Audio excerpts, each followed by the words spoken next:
o Samoa Entertainment TV mai ia na whaopuko o nā Samoa. Mai le toa valu o matai lango ale vanga whaukawhai le HRPP po le vanga whaukawhai puipuia ia tau tangata. Na molia ilo lato whale mi ngao po le vai maulalo il whamsino ngā Samoa. E na ole toa tolu ua wha maonia soli tu la fono. E au fia ilo lato taitai. O le whaipule o le itu malo le pa o le sa awhia mpal mia le whaitau tau sanga ua mawai. Tu le epa sa ilele madia le ngaoi. O le whailau tuse le HRPP o le whaipule o whale ata tolu le ala ipule rimoni ayafi. Ma le loia si ni al so sa yete o loia o Samoa le fionga mai ava vise kota petelu. E to alua whaamsino palangi mai New Zealand na whaia le whaamsinonga le nei. Justice Fisher ma Justice Asher. Val au whaalawa i tele ai le whongaina o fol sa ngā loia. Ile aso lusul valo februari ma au mai aila na whai unga ile aso lulu. O le aso luas futolu o mati ile vai aso nei. O whaamanino mai le whai unga le te ena e whaamsino le whaatatia esel mta upulea. Mo se file mua Samoa.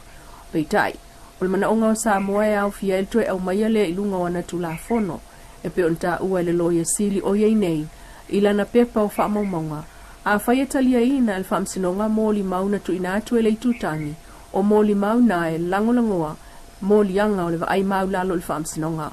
O le tu ai ngā soli ngā tu la fono le nae iaio na fianga onga i tu la fono a Samoa. O ta ua fo i e whamasino nei e to lua. A whaia le whaia se whaatatau ili soli tula fono le o le vai mau lalo le whamsinonga. O le a whai na ili maalo si anga le tula fono le anga iluma. A le whaamutale tu ai ngā mionga lea o se a fianga fo ile nao Samoa. I pakalafa lusu tasi o le whai unga o ta ua i whamasino. Lo la amana ia o le tamu whai ngā vaenga wha whai e wha umala la tau vā. Ai peitai. E leiso la tau maalo si anga e whaamutai tau ul manga le whamsinonga i lunga o soli ngā tula fono. O le vai mau lalo le whamsinonga. O le whamsinonga le na whai, e le i whaatatau i se ese inga a le whaas ma le HRPP po tangata o lo langolangoa. O tau o le manga le whamsinonga, sa whaatatau i le tūlanga o le whamsinonga ma le tūlafono. O le mautonu le tūlafono ma whaafeto ainga whaasanga iai, ua o se whaafita uli o Samoa. Ua mna o mia i lava o na whai sona whaai unga, ma whaamuta loa lava i se taimi vame, peitai. O toe wā iaso, mana iaso wāla aul whamsinonga. Ai whato awha i anel malienga whaafile mua vaenga wha upu whai, po le lato Harmony Agreement. O le nā malienga, ele italia el whamsinonga, peitai. Nā mana ia e whaamasino fina ngalo whaalia, na avatuai o le fiongal pāle mia filfilia, ma le vaenga wha upu whai ele whaas, o se langona, e whaataatia ese neife ese inga o le pālota. Ina ia maua e Samoa se awa noa e toe o mai whaatasi ai e tau lai ilu i tau o anga i mai e pei o a fianga i whaama i tele lo koviti ma suinga o le tau. Na mai tau ina fo e whaamasino le mana na o malawa o i tu e lua e whaatatia esel mta upule nei mai whaamsinonga. Peita il whai unga whaamasino ana whaapea late talia ina le malienga whaafile e mule na watu e whaamutai le whaamsinonga le nei o lona winga. O le atu o toi lava, ma le tu te e le se whaasalanga. Ma la whaiai le whai unga whaapitoa, e le aini whaasalanga whaalwhaamsinonga. Ai wha mau nia mo lianga whaasoli tu la fono, o le whaai mau lalo le whaamsinonga. O le taitai o le HRPP, o lana whailau tusi, malta mai tai loia.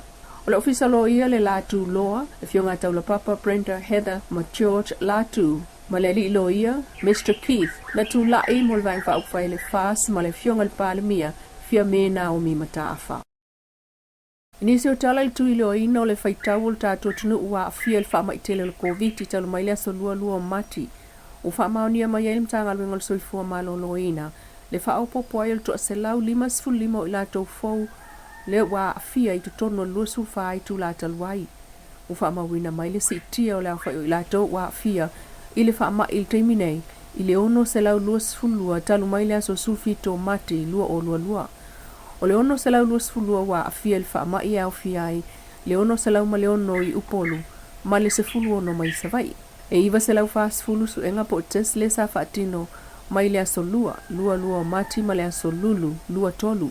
Ino fuanga whaapitoa e se fulu fitu o whaatulanga, whaatasi ai masu enga sa whaatino ina ili whale mai. Le nei au whainga o whaamawina e walu se lau lua sulfitu su enga po test na whaatino mo le moto upolu. Ai se lau sfutolu su enga na whaatino i savai. E tu sai ma whaamaumau an tanga luenga le soifua maloloina. O ila tau mai le 15 tau sanga le matua e anga i atu le 35 o lo o mawalunga i le pasene o tangata wa afia i le COVID. Au whainga ila tau wa afia i tono lusu whai tu lao tua nai se lau 5 o polu e ono se lau male ono, sa vai i se fulu ono, manono tai e le ai foi i apo le matai. Al whaapoponga tangata wa afia i le COVID sfuluiva tal mai Novema lua whelua se fulu, o ono se lau fitu se fulu. O tangata wa afia i le COVID ua whaamawina mai tua oi whaavao malo tal mai Novema lua whelua se fulu e fast fulu valu. Whaapoponga tangata wa afia mai tua al COVID e ono se lau lua se fulu lua. Tangata ufa maonia wa afia, ma e ono mawhai o na pepesi atu isi tangata e ono se lau male ono.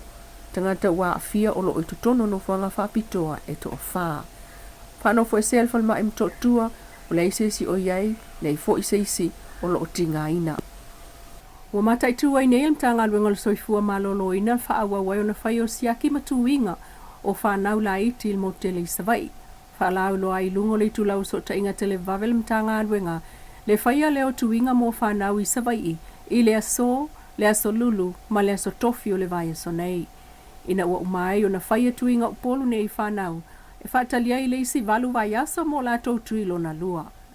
Matai tuina i le komiti e tai muai le mtanga luenga o le soifua maloloina. Le whatinoina au nanga uma wha soifua maloloina, e peo le whatinoina o siaki mo le komiti. Matai tuina matali atu i tūlanga o ngaunga, e tūlai mai inisi ua afia i le whamai. Whaasavalia o tuinga mo whanawiti i savai. Ma le whatinoina o tui mo le au mātutua matupulanga talabo. Ato ai matui lona tolu mo le tunu.